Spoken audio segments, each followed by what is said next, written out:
Namaste. Zanoni Snowflake here. Welcome to Capricorn Moon, Sagittarius Sun Energy Empowerment Shift and Sounding Activations. So we were utilising the black keys, the sharps, the connecting keys that connect your chakras together.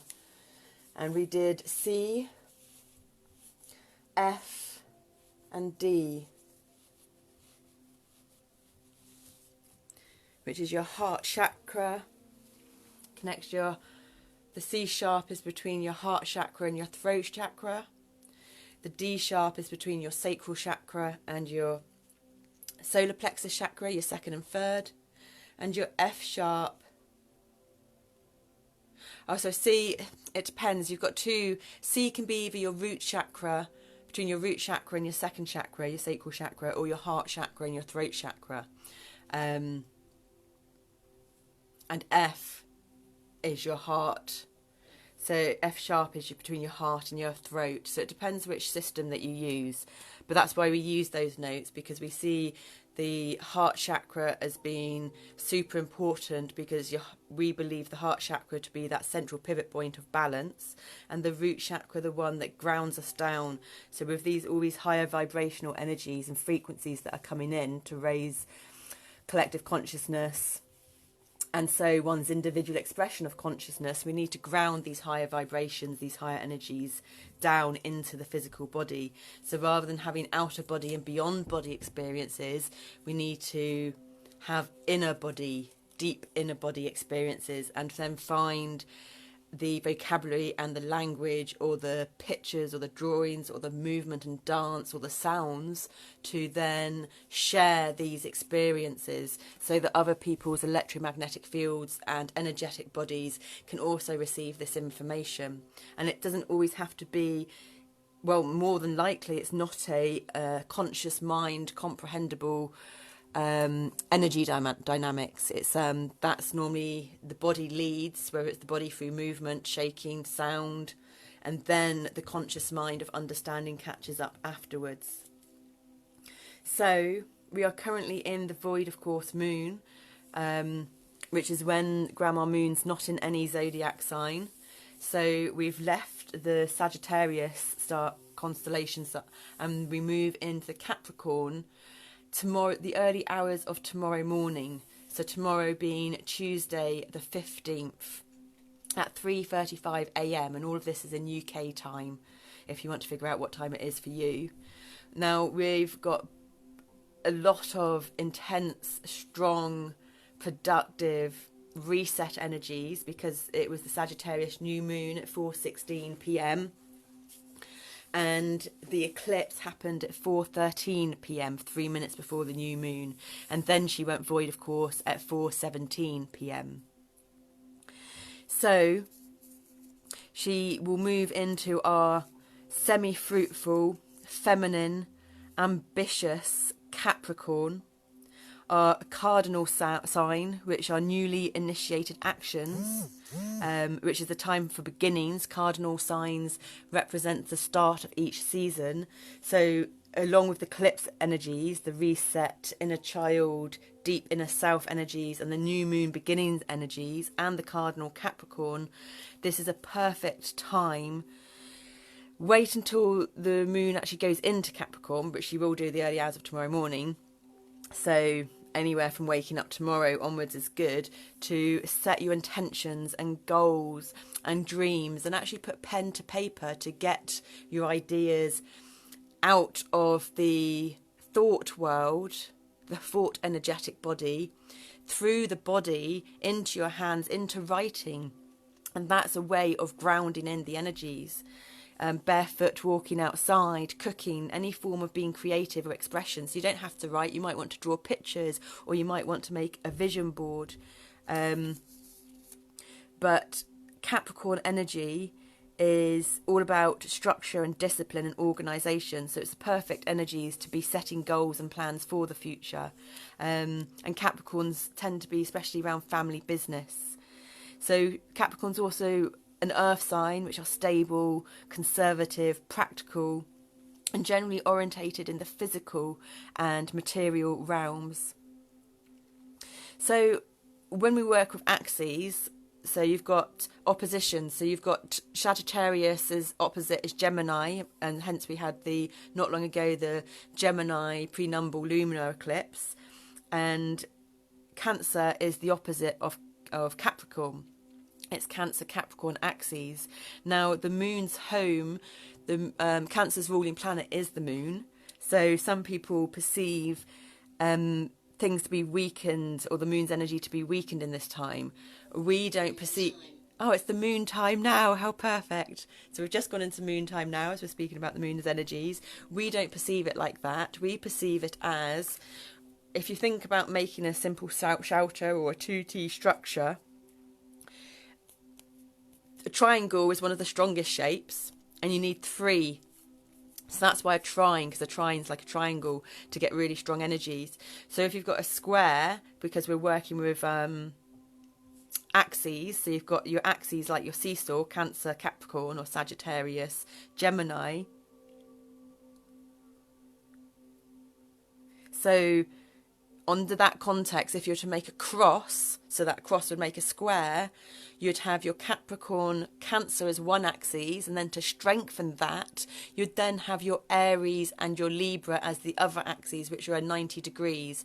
And the combination of those 4 energies gives you 4 very different energies, which can be, can be cause conflict and cause disagreements, because there isn't an easy understanding of each other.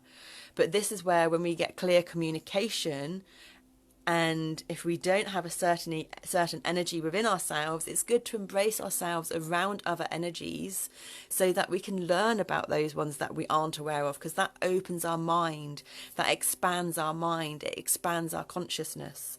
So that's how we dance with the energies. So she's gone new, so she's obviously now in her first phase, new moon being beginnings.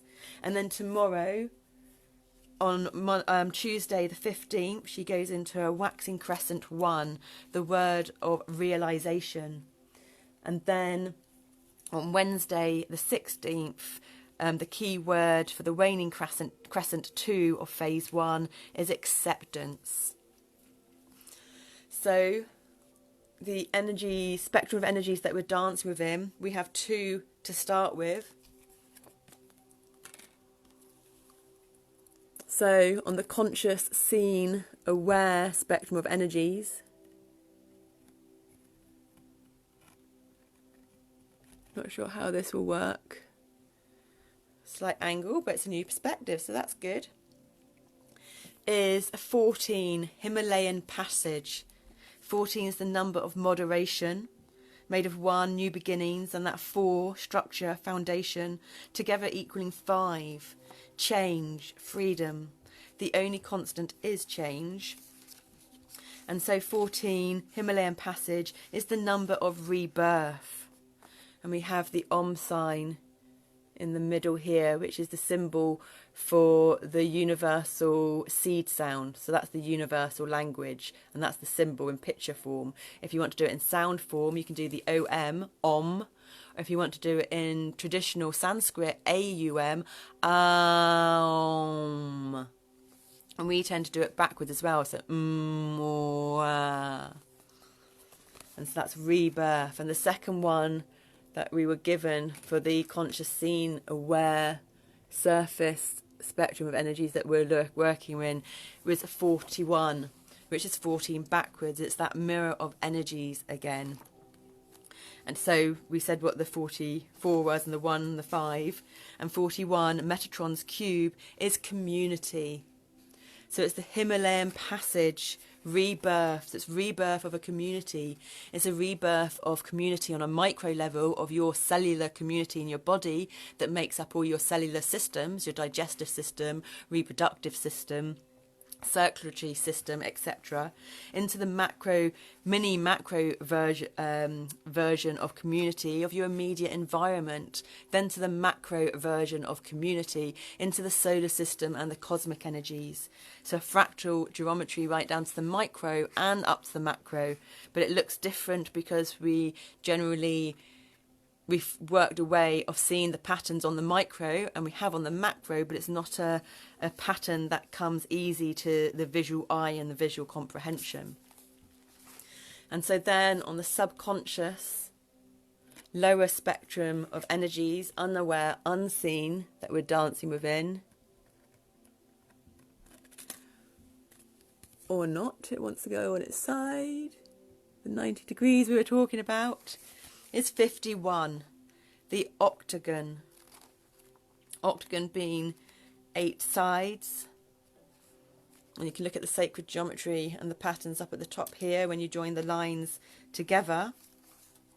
And octagon being nourishment, mother goddess, which is perfect because the next phase that we go into in the Aquarius, when the moon transits into Aquarius in a couple of days, goes into nourishment. So this is setting the foundations of nourishment. And if you're setting any goals or intentions, that is nourishing your soul body, your future plans. And it's Mother Goddess. Mother Goddess. Because Mother Goddess, nature, gives nourishment to the heart and soul in whatever form you're taking nature in at.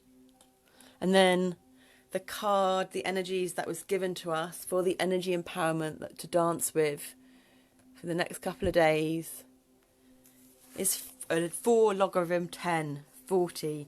It's a big dose of foundations and structure and perseverance, which again go perfectly with those organised structure, conservative energies of Capricorn, to lay those foundations, to cross over into those experiences once perceived as beyond body, but to cross over into the beyond body experience and then bring the experience and the energies back into the body. Transition. Polarized, reversed. This card's energies indicates that an ending is taking place in your life. It may be the end of a relationship, a job, or a life phase.